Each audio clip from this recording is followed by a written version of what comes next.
खुद गोली मारी तो पिस्टल सीने पर कैसे मिली? एसएचओ के भाई बोले, कभी परेशान नहीं रहा अरुण। आरोपी महिला सिपाही का तो यही पैटर्न था। मेरे भाई का स्वभाव बहुत अच्छा था। जब उसने 20 से 25 साल की उम्र में प्यार मोहब्बत नहीं की तो फिर जिम्मेदारी आने पर ऐसा क्या करेगा? फिर कोई अपनी कनपट्टी पर गोली मारेगा तो क्या पिस्टल सीने पर रखेगा? उस महिला सिपाही ने ही मेरे भाई को मारा है, क्योंकि उसके बारे में अब तक जो पता चला है वह ऐसे ही करते आई है। यह कहना है इंस्पेक्टर अरुण कुमार राय के भाई अरविंद राय का। जालौन के कुठौत थाना प्रभारी अरुण की 5 दिसंबर की रात करीब 9 बजे मौत हो गई। जिस वक्त कमरे में गोली चली, महिला सिपाही मीनाक्षी शर्मा उसी कमरे में थी और फिर अफसरों ने ये जो है एक वहम फैला दिया कि जो मतलब सिपाही थे उसने अपने आप से गोली मारी है महिला के पहुंचते ही। लेकिन खेला तो कि प्रचार जो मीडिया में चला गया वो यही था, लेकिन सच्चाई कुछ और निकल के आ रही है।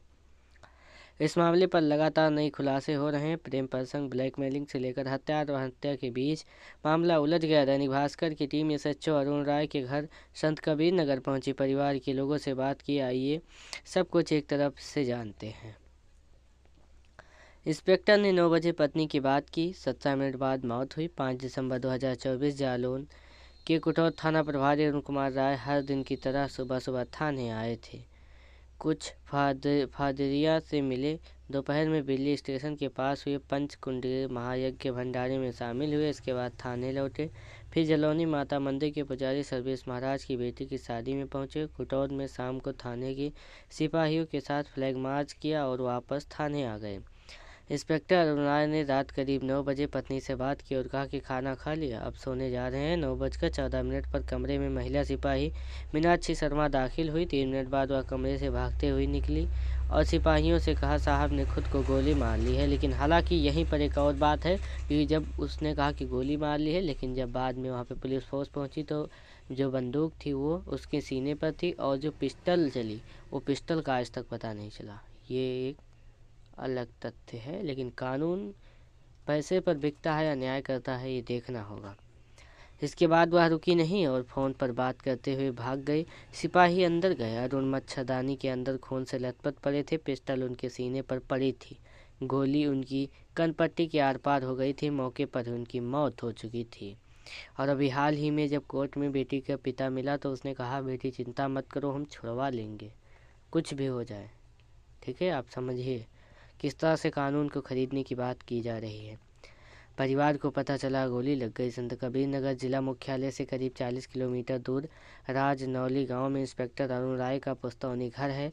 10 साल पहले अरुण ने गोरखपुर में ज़मीन लेकर मकान बनवा लिया था। उनकी पत्नी एक बेटा वहीं रहते हैं, लेकिन अक्सर अरुण अपने गांव राजनौली आते रहते थे। यहाँ उनकी मां और भाई का परिवार रहता है। अरुण का पार्थिव शरीर भी यहीं लाया गया था। दैनिक भास्कर की टीम जब घर पहुंची तो अजीब सा सन्नाटा था। माँ एक तरफ बैठकर सिसक रही थी।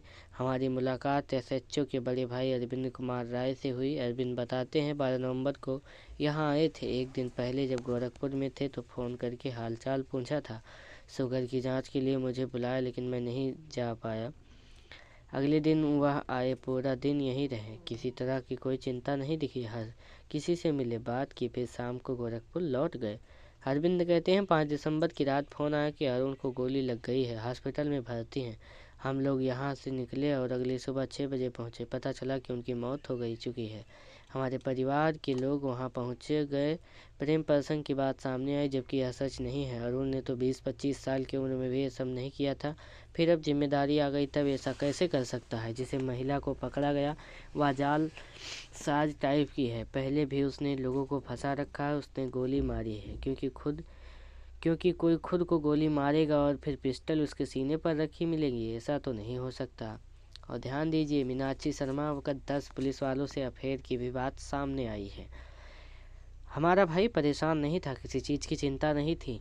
जहाँ भी रहे हर तरफ उनकी तारीफ की पता चलती थी। अफसर लोग खुद कहते हैं कि वह सुसाइड नहीं कर सकते। अरविंद राय एसएचओ के बड़े भाई, मेरे चाचा बुजदिल नहीं थे। सिपाही का तो पैटर्न यही था। घर में मौजूद अन्य सदस्य भी सदमे में हैं। अरुण की भतीजी प्रगति राय सबको संभाल रही हैं। वो बताती हैं 2-3 दिन पहले चाचा से बात हुई थी, सब कुछ नॉर्मल था। उन्होंने मेरी पढ़ाई लिखाई के बारे में पूछा, ऐसा लगा ही नहीं कि वह मेंटली टॉर्चर है। बहुत नॉर्मल तरीके से बात की। जिस दिन यह घटना हुई उस दिन भी उन्होंने चाची से अच्छे से बात की, फिर कहा कि अब सोने जा रहे हैं। प्रगति कहते हैं मेरे चाचा बुज़दिल नहीं थे, वह खुद को नहीं मार सकती। ये मर्डर है उसी महिला ने किया है। अभी तक उसके बारे में जो कुछ जानकारी आ रही है उसमें यही सब निकल रहा है। उसका एक पैटर्न, पहले वह फंसाती है, फिर वह वसूली करती है, फिर मार देती है। उसके पिता को देखिए, वह कह रहे थे कि तुम्हें निकाल लूँगा। मैं बस इतना चाहती हूँ कि ऐसा नहीं होना चाहिए, मैं न्याय मिलना चाहिए। घर में कलह नहीं, 2-2 हवेलियाँ, फिर क्यों मारेंगे खुद को गोली। चाचा दिनेश राय और अरुण के स्वभाव को लेकर कहते हैं वो बहुत हंसने बोलने वाले थे, सबसे सरल स्वभाव में मिलते जुलते थे। जब भी गांव आते पूरा गांव में जाते थे। इस वक्त उनके पास किसी चीज़ की दिक्कत नहीं है। यहाँ मकान है, गोरखपुर में दो कोठियाँ हैं, बड़े भाई के पास हार्डवेयर की दुकान है। अगर परिवार में कोई दिक्कत नहीं तो कोई क्यों गोली मारेगा। अगर कोई उन्हें ब्लैकमेल करता तो वह घर पर बताते ही, लेकिन ऐसी कोई बात नहीं, इसलिए परिवार के किसी भी व्यक्ति को कुछ नहीं बताया। कभी हम लोगों से भी इस मामले में चर्चा नहीं की। बेटा गुमसुम माँ बेटे को याद करके सिर्फ रो रही है। अरुण के परिवार उनकी माता माया राय के अलावा एक 19 साल का बेटा अमृतास राय है। अमृतास ने इसी साल में 12वीं पास की है। वह राजस्थान में कोटा में रहकर नीट की तैयारी कर रहा। पिता की मौत सुनकर वह घर पहुंचा। गुमसुम है, किसी से कोई बात नहीं कर रहा। पिता के क्रियाक्रम में लगा है। घर से करीब 500 मीटर दूर घड़े बांधे गए हैं। अमृतास सुबह सुबह खाना लेकर जाता है। अरुण की मां से जैसे ही बात करने की कोशिश की गई वह रोने लगी।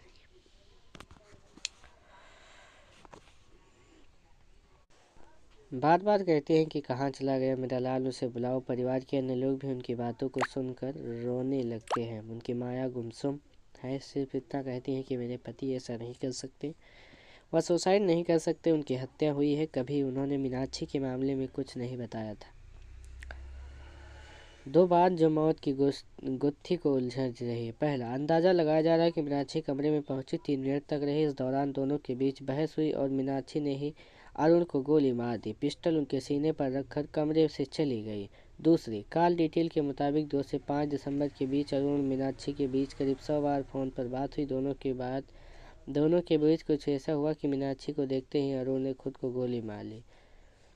मार्च 2024 में मुलाकात, दिसंबर 2025 में सब बर्बाद हुआ। मीनाक्षी और अरुण के बीच जान पहचान पिछले साल मार्च महीने से शुरू हुई। 14 मार्च को मीनाक्षी की नियुक्ति उरई की कोच कोतवाली में हुई। 5 जुलाई 2024 को अरुण राय कोच थाने के प्रभारी बन गए। दोनों एक ही थाने में 7 महीने तक रहे। कहा जाता है इस दौरान दोनों ने एक दूसरे के खास बन गए।